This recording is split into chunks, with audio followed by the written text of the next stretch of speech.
Hi, I'm Amy Lang here in Michigan City, Indiana at the Ragtops Museum, home of one of the original General Lees, driven by none other than the Duke boys themselves, Bo and Luke, my little brother's idols. Just a good old boy.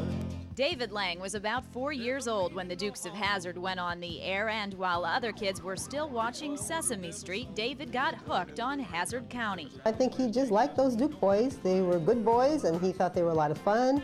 And he liked the way they got into trouble, but not really bad trouble. They helped people, and he just had a lot of fun with the show. He would even practice jumping into a car, and there were times when we had to go somewhere and we had to drag him away.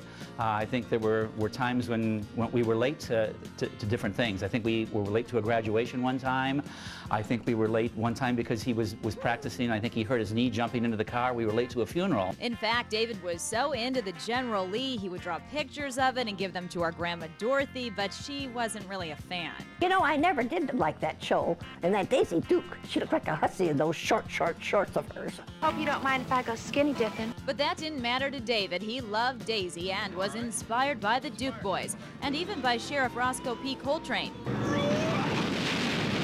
David went on to become a juvenile probation officer and then took on law school, but did it all in Indianapolis, home of the Indy 500. His family was very upfront. They told me right away that David was kind of seriously obsessed with the Dukes of Hazzard and the General Lee. He goes to the 500 every year without fail. You know, he's always the first one there up to the fence watching the cars come around, and I really think it started with the General Lee.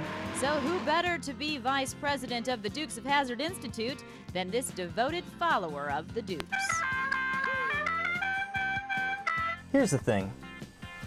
As much as I'd like to be, I'm not a Duke boy. I'm a lawyer, a lifelong fan of the Dukes of Hazzard, and a damn good writer. You need a nightly blog charting the Dukes boys' antics? I'm your man. Witty, sarcastic, not to mention a hell of a driver who'd look great behind the wheel of the General Lee. Y'all come back now, you hear? Just a good old boy.